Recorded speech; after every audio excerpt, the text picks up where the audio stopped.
LISU Laureate 2K24.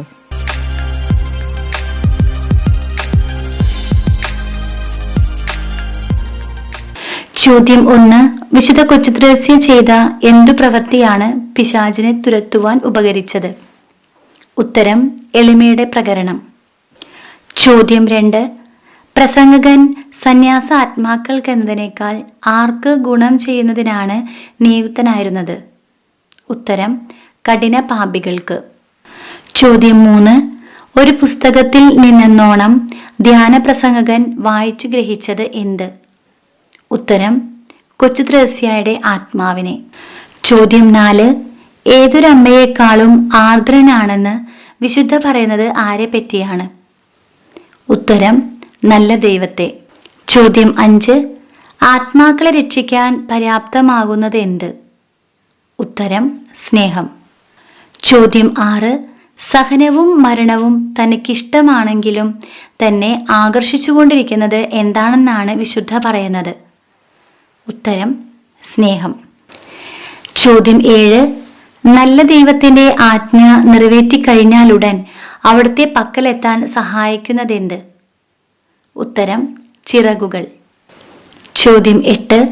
കൊച്ചുത്രേസ്യയുടെ ആഗ്രഹങ്ങളിൽ ഏറ്റവും ഹൃദയംഗമവും എല്ലാറ്റിലും ആശ്വാസവും എന്നാൽ അപ്രാപ്യവുമായി തോന്നിയിരുന്നത് എന്ത്?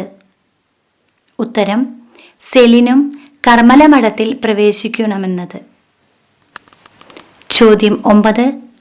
പകൽ മുഴുവൻ കൊച്ചുത്രേസ്യയുടെ ചിന്ത എന്തായിരുന്നു?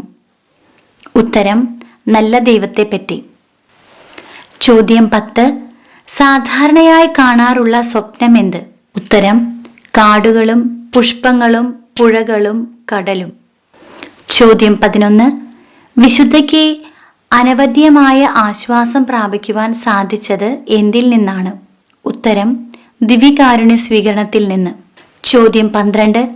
ഗംഭീരമായ ഗാനമേള നടത്തുവാൻ ക്ഷണിക്കുന്നത് ആരെയെല്ലാം? ഉത്തരം സകല മാലാഖമാരെയും പുണ്യവാന്മാരെയും. ചോദ്യം 13. ശുദ്ധീകരണ സ്ഥലത്തേക്കാൾ പൗത്രീകരണ ശക്തിയുള്ളത് എന്തിന്? ഉത്തരം സ്നേഹമാകുന്ന അഗ്നിക്ക്. ചോദ്യം 14. യേശു പാവപ്പെട്ട തന്റെ കൊച്ചു മണവാട്ടിക്ക് നൽകുവാൻ തിരുമനസായ ശ്രീധനം എന്ത്? ഉത്തരം JHS എന്ന മുദ്ര. ചോദ്യം 15. ഉണ്ണിയേശുവിൻ്റെയും തിരുമുഖത്തിൻ്റെയും ത്രേസ്യ ആയി തീർന്നിരിക്കുന്നത് ആര്? ഉത്തരം ബെറേസീനയിലെ അനാഥ കുഞ്ഞ്. ചോദ്യം 16. അപ്പച്ചൻ കൊച്ചുറാണിയെ ചിലപ്പോൾ ഈ ഓമനപ്പേര് വിളിച്ചിരുന്നു, ഏത്? ഉത്തരം ബെറസീനയിലെ അനാഥ കുഞ്ഞ്. ചോദ്യം 17. FMT എന്ന മുദ്ര ആരുടേതാണ്? ഉത്തരം മരിയ ഫ്രാൻസിയ ത്രേസ്യയുടേത്. ചോദ്യം 18. കൊച്ചുത്രേസ്യയുടെ ജനനം. ഉത്തരം 1873 ജാനുവരി 2. ചോദ്യം 19. കൊച്ചുത്രേസ്യയുടെ ജ്ഞാനസ്നാനം. ഉത്തരം 1873 ജാനുവരി 4. ചോദ്യം 20. കൊച്ചുത്രേസ്യയുടെ പ്രഥമ ദിവ്യകാരുണ്യ സ്വീകരണം എന്ന്? ഉത്തരം 1884 മെയ് 8. ചോദ്യം 21. കൊച്ചുത്രേസ്യയുടെ സ്ഥൈര്യലേപനം നടന്നത് എന്ന്? ഉത്തരം 1884 ജൂൺ 14. ചോദ്യം 22. കൊച്ചുത്രേസ്യ 13-ാം ലയോൺ മാർപ്പാപ്പയെ സന്ദർശിച്ചത് എന്ന്? ഉത്തരം 1887 നവംബർ 20. ചോദ്യം 23.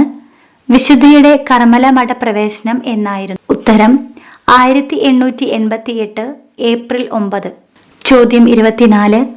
കൊച്ചുത്രേസ്യ വ്രതവാഗ്ദാനം നടത്തിയ വർഷം? ഉത്തരം 1890. ചോദ്യം 25. കൊച്ചുത്രേസ്യയുടെ ശിരോവസ്ത്ര സ്വീകരണം എന്നായിരുന്നു? ഉത്തരം 1890 സെപ്റ്റംബർ 24.